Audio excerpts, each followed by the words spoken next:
बिस्मिल्लाहिर्रहमानिर्रहीम। हमारा आज का टॉपिक है वर्नियर कैलिपर्स। आज की वीडियो में हम लेंथ मेजरिंग इंस्ट्रूमेंट के बारे में पढ़ेंगे, जिसमें वर्नियर कैलिपर की मदद से लेंथ कैसे मेजर की जाती है इसके बारे में डिटेल से जानेंगे। सबसे पहले वर्नियर कैलिपर है क्या चीज़। वर्नियर कैलिपर एक ऐसा इंस्ट्रूमेंट है जिसकी मदद से हम किसी भी ऑब्जेक्ट की लेंथ या उसका डायामीटर कैलकुलेट कर सकते हैं accurately up to 0.1 मिलीमीटर और 0.01 सेंटीमीटर। यानी कि वर्नियर कैलिपर एक ऐसा इंस्ट्रूमेंट है जिसकी मदद से किसी ऑब्जेक्ट की लेंथ या डायामीटर अप टू 0.1 मिलीमीटर या 0.01 सेंटीमीटर तक मेजर की जा सकती है। ये जो वैल्यू बताई गई है 0.1 मिलीमीटर या 0.01 सेंटीमीटर, ये वो मिनिमम वैल्यू है जो वर्नियर कैलिपर की मदद से मेजर की जा सकती है। मेन पार्ट्स इसके देख लेते हैं वर्नियर कैलिपर के, जैसा कि ये आपको डायग्राम में दिखाया गया है। इसमें फर्स्ट पॉइंट पे ये जो दो जाज हैं इनको आउटर जाज या लोअर जाज भी कहते हैं। इनकी मदद से किसी ऑब्जेक्ट का एक्सटर्नल डायामीटर कैलकुलेट किया जाता है। इसके बाद जो दूसरे पॉइंट पे हैं इनको अपर जाज या इनसाइड जाज भी कहते हैं और इनको किसी ऑब्जेक्ट की इंटरनल लेंथ फाइंड करने के लिए यूज किया जाता है। तीसरे नंबर पे हमारे पास है ये डेप्थ प्रोब। इसकी मदद से किसी ऑब्जेक्ट की डेप्थ कैलकुलेट की जाती है। फोर्थ नंबर पे ये जो आपके पास नजर आ रहा है ये मेन स्केल है और मेन स्केल के ऊपर ये जो मार्किंग हुई है ये सेंटीमीटर्स में हुई होती है, जो कि यहाँ पर लिखा होता है। और इसके बाद ही 5 नंबर पे जो है ये जो मार्किंग है ये इंचेस में हुई होती है और ये भी मेन स्केल का हिस्सा ही है, यानी कि ये ओवरऑल ये सारा मेन स्केल है। मेन स्केल के ऊपर ये नीचे सेंटीमीटर्स में और ऊपर इंचेस में मार्किंग हुई होती है। मेन स्केल फिक्स होता है, फिक्स्ड स्केल भी इसको कहते हैं। जो वर्नियर स्केल है इसके ऊपर जो मौजूद होता है ये हमारे पास मूविंग स्केल होता है, ये मेन स्केल के ऊपर मूव करता है।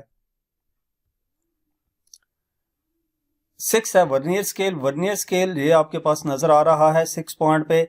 इसमें ये जो हमारे पास होती हैं मार्किंग्स ये सेंटीमीटर में होती हैं और इसके साथ ही 7 नंबर पे ऊपर इंचेस में भी होती हैं। वो इसलिए कि नीचे अगर हम सेंटीमीटर्स का यूज करते हैं तो मेन स्केल की सेंटीमीटर वाली मार्किंग और वर्नियर स्केल की सेंटीमीटर्स वाली यूज कर लेंगे, और अगर हमें मेन स्केल की इंचेस वाली यूज कर रहे हैं तो वर्नियर स्केल की भी इंचेस वाली यूज कर सकते हैं।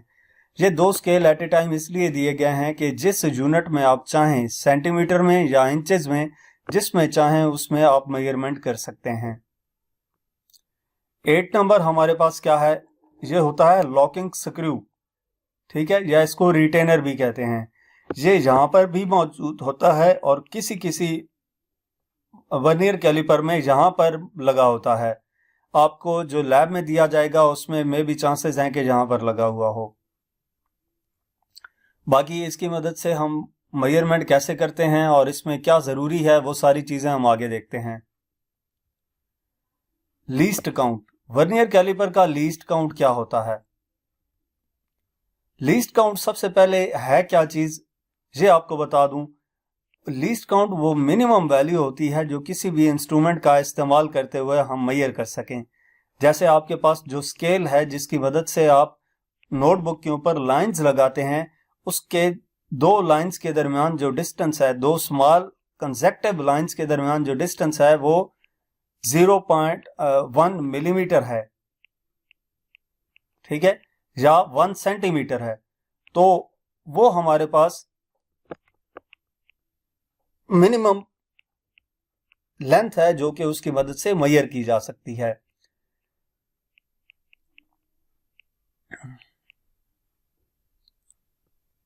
अब वर्नियर कैलिपर का लीस्ट काउंट क्या होगा? Difference between one main scale division and one vernier scale division is 0.1 millimetre and is called least count of the vernier calipers. जो डिफरेंस है वर्नियर स्केल के मेन स्केल डिवीजन का, one main scale division का और vernier scale division का, वो हमारे पास 0.1 millimetre होता है। इसको least count of the vernier calipers कहते हैं। यानी कि अगर इसको हम फार्मूले की फॉर्म में लिखें तो one main scale division minus 1 vernier scale division equal to main scale पे जो 1 डिवीजन होती है वो 1 मिलीमीटर के इक्वल होती है, माइनस वर्नियर स्केल पे दो स्मॉल लाइंस के दरमियान जो डिस्टेंस है वो 0.9 मिलीमीटर होता है, तो इनका डिफरेंस आ जाता है 0.1 मिलीमीटर, जो कि वर्नियर कैलिपर का स्क्रू गेज है। मीटर रूल या मेजरिंग स्केल जो है, मेजरिंग टेप है, रूलर है, उसका जो लीस्ट काउंट है वो 1 मिलीमीटर होता है, जबकि यहां पर वर्नियर कैलिपर का 0.1 मिलीमीटर है। इस लीस्ट काउंट को, वर्नियर कैलिपर के लीस्ट काउंट को कैलकुलेट करने का एक फार्मूला भी है, वो भी हम देख लेते हैं। Least count for vernier calipers equal to smallest division on main scale divided by number of divisions on vernier scale. कि वर्नियर कैलिपर्स का जो लीस्ट काउंट है उसको कैसे कैलकुलेट किया जाता है, उसके लिए फार्मूला है smallest division on main scale. Main scale पे जो स्मॉलेस्ट डिवीजन होगी divided by total number of divisions on vernier scale. तो हम ये देखते हैं कि लीस्ट काउंट के लिए स्मॉलेस्ट डिवीजन मेन स्केल पे 1 मिलीमीटर है, divided by total number of divisions circular scale vernier scale पे वो 10 है। तो ये डिवाइड करने से 0.1 मिलीमीटर आ जाता है, और इसको अगर हम सेंटीमीटर में कन्वर्ट करें तो ये 0.01 सेंटीमीटर आता है। इसके बाद जीरो एरर की बात कर लेते हैं कि जीरो एरर क्या होता है।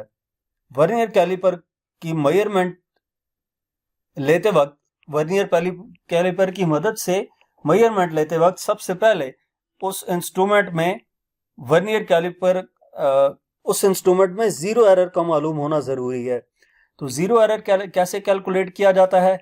जीरो एरर कैलकुलेट करने के लिए, जीरो एरर फाइंड करने के लिए हम ये करते हैं कि वर्नियर कैलिपर के जो लोअर जाज हैं, इन जाज को हम क्लोज करते हैं, इनके दरमियान गैप को खत्म करते हैं।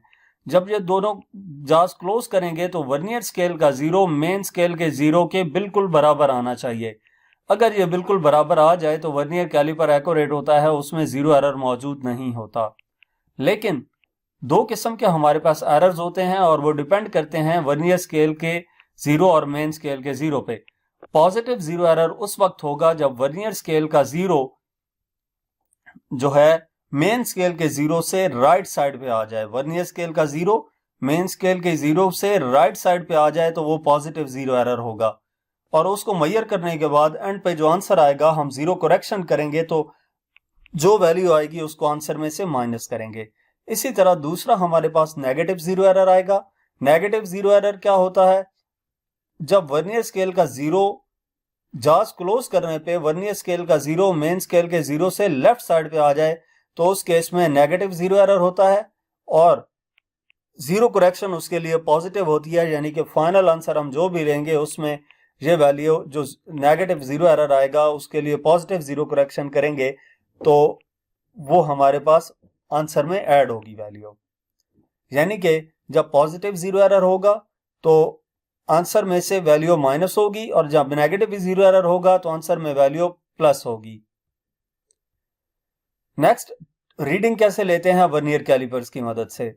वर्नियर कैलिपर की मदद से रीडिंग लेने का पहले हम मेथड देख लेते हैं, फिर एक सैंपल के तौर पर हम मेजरमेंट लेंगे वर्नियर कैलिपर की मदद से।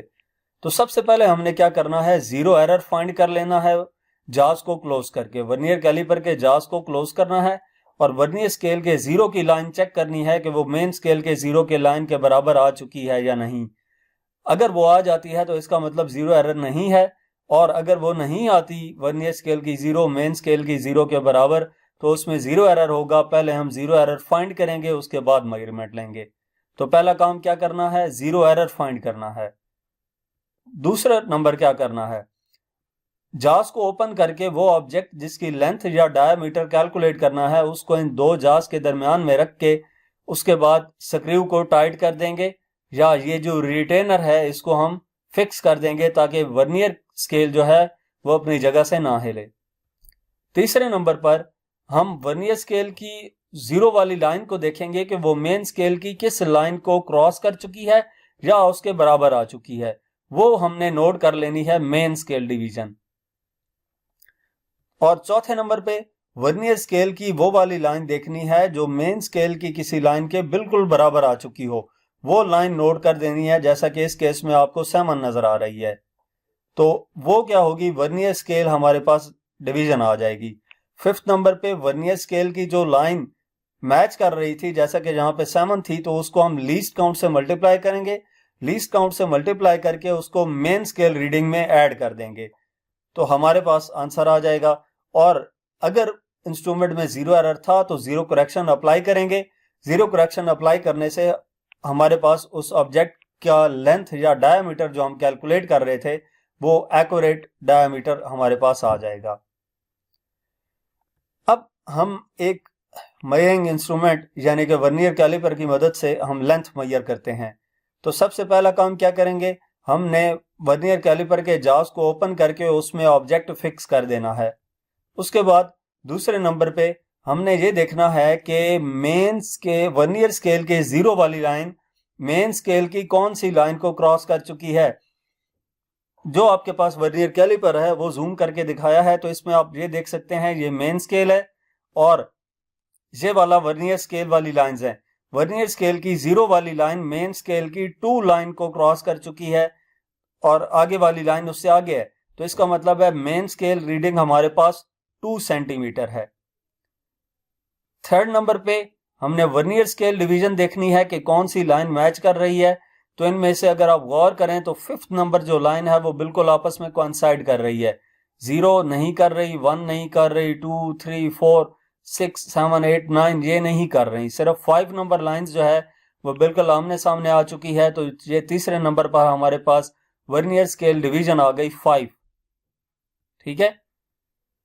4th नंबर पे ये जो वर्नियर स्केल रीडिंग है इसको हम मल्टीप्लाई करेंगे वर्नियर कैलिपर के लीस्ट काउंट से। कौन सा लीस्ट काउंट, जिस यूनिट में हमने मेन स्केल रीडिंग लिखी है उसी यूनिट के लीस्ट काउंट से मल्टीप्लाई करें। अगर रीडिंग मिलीमीटर में लिखी है तो लीस्ट काउंट मिलीमीटर का लिखें यहाँ पे, और अगर लीस्ट काउंट सेंटीमीटर में मेन स्केल रीडिंग सेंटीमीटर में ली है तो यहाँ पर लीस्ट काउंट भी सेंटीमीटर वाला लिखेंगे, उसको मिलीमीटर में नहीं लिखना। सेंटीमीटर में वर्नियर कैलिपर का लीस्ट काउंट 0.01 सेंटीमीटर होता है। इसको हम वर्नियर स्केल रीडिंग से मल्टीप्लाई करेंगे तो ये 0.05 सेंटीमीटर आ जाता है। 5th नंबर पे क्या काम करना है, मेन स्केल रीडिंग 2 सेंटीमीटर आई थी, उसमें प्लस कर देनी है वर्नियर स्केल रीडिंग जो कि लीस्ट काउंट से मल्टीप्लाई करने के बाद आई है। तो 2 सेंटीमीटर प्लस 0.05 सेंटीमीटर ये आ जाता है 2.05 सेंटीमीटर। यानी कि वो ऑब्जेक्ट जिसका हम डायमीटर फाइंड कर रहे थे वो डायमीटर कितना आया है, 2.05 सेंटीमीटर। और इसको अगर हम मिलीमीटर में लिखना जाए तो 20.5 मिलीमीटर आएगा। नेक्स्ट, अगर इसमें कोई 0 एरर मौजूद हो तो 0 करेक्शन के लिए वो इस आंसर में ऐड या सब्ट्रैक्ट करते हैं। वो जो मेथड है 0 एरर कैसे फाइंड किया जाता है वो प्रैक्टिकल बेस्ड असेसमेंट की वीडियोस जमाल फिजिस्ट चैनल पे मौजूद है, वहां से आप देख सकते हैं। इसके साथ साथ आपको यह भी बताता चलूं कि मार्केट में डिजिटल वर्नियर कैलिपर्स आ चुके हैं। टेक्नोलॉजी में एडवांसमेंट के साथ साथ डिजिटल वर्नियर कैलिपर्स आ चुके हैं। डिजिटल वर्नियर कैलिपर्स का इस्तेमाल बहुत आसान है, उसके लिए इतनी कॉम्प्लिकेटेड कैलकुलेशंस नहीं करनी पड़ती, इतना कॉम्प्लिकेटेड मेथड याद नहीं रखना पड़ता। जस्ट हम जिस ऑब्जेक्ट का लेंथ या डायमीटर फाइंड करना चाह रहे हैं उसको वर्नियर कैलिपर के जाज के दरमियान रख देंगे, तो क्या होगा कि उस ऑब्जेक्ट का लेंथ या डायमीटर हमारे पास डिजिट की सूरत में इसके ऊपर लिखा हुआ आ जाएगा और हमें कोई कैलकुलेशन करने की जरूरत नहीं पड़ेगी। तो इस तरीके से हम वर्नियर कैलिपर की मदद से किसी ऑब्जेक्ट का डायमीटर फाइंड कर सकते हैं। तो ये इसके साथ साथ आपको ये यूज भी नजर आ रहा है इनका कि ये दो जाज इस बॉल का आउटर रेडियस फाइंड कर रहे हैं। इंटरनल रेडियस फाइंड करने के लिए अपर जाज यूज किए जाते हैं, ये इस ऑब्जेक्ट का इंटरनल रेडियस फाइंड किया जा रहा है। और डेप्थ फाइंड करने के लिए प्रोब यूज की जाती है, प्रोब को उस डेप्थ में इंसर्ट कर देते हैं, तो उसके बाद मेजरमेंट जहां से लेते हैं जो भी रीडिंग आएगी वो उस ऑब्जेक्ट की डेप्थ होगी। तो यहां तक हमारे पास आज का टॉपिक था। नेक्स्ट किसी भी सब्जेक्ट का, किसी भी बुक का कोई भी टॉपिक देखने के लिए आप हमारा चैनल विजिट करें। इसके अलावा आपको इस चैनल पर तमाम टेक्स्ट बुक्स के एक्सरसाइज सॉल्यूशंस मिलेंगे, आप वहां से हेल्प ले सकते हैं। Thank you.